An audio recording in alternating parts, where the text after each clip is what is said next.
So we've already taken the time to actually connect to Dropbox and authorize the user, but we've not actually done anything useful yet. All we've got back is the information from the user's account, which is, I guess, useful in itself, but we want to start doing things with some files.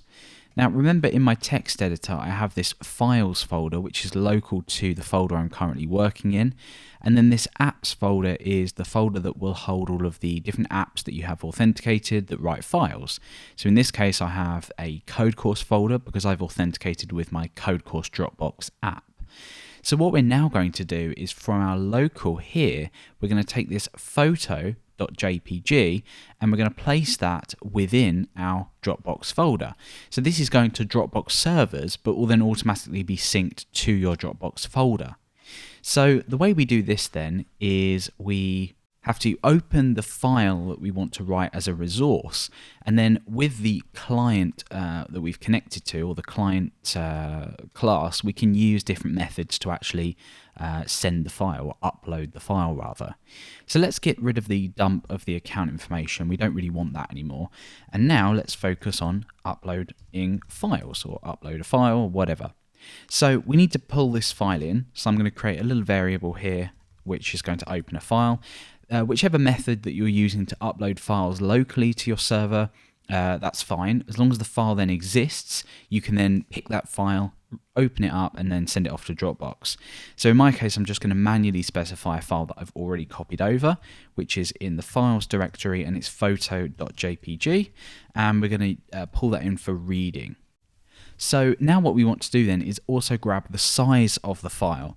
So if we create a new variable called size, we just use the PHP file size function, and that allows us to again specify the path to a particular file to grab its size. So that's all we need to do there. Now remember earlier I said if you open up the client.php file within the vendor Dropbox folder, you can access the different methods here. And we have one called upload file. So if we just come over to this, we can see all of the arguments that we can provide. You can look at what it does. There's a few comments here. So the first thing is the path, and that's pretty straightforward. It's just the path that you want this to be sent to on the user's Dropbox folder. This isn't the local path. The next is the write mode, which is a little bit more complicated. We need to use a static method on here on the write mode class. So if we go ahead and open up write mode, you can see if we come down, we see things like add, force, and update, things like that. So what that you usually expect. Then we have in-stream, which is essentially the file that you've pulled in, and we pull that in using fopen. And then we have num bytes, which is the size of the file. So let's go ahead and call this upload file method on the client now. So we say client upload file. We know exactly what this expects. So I'm going to upload this to /photo.jpg. This could probably be the name of this if you were storing these maybe in a database, the file locations and the file names and extensions. But again, we're just going to specify this explicitly. So the next then is the write mode. Obviously, we're namespacing under Dropbox, and we want to pull in that class that we just looked at. And this is going to be, a static method called add, as we've seen. Then we have the actual file itself. We can just pass in file there, and then we need to pass in the size. We already have that, so we just pass size in.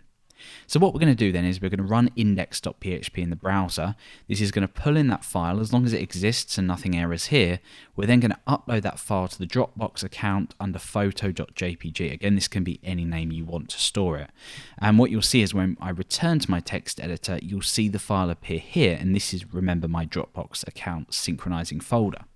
So let's go ahead and refresh the index page. That might take a little while because we're obviously sending a file across to the API.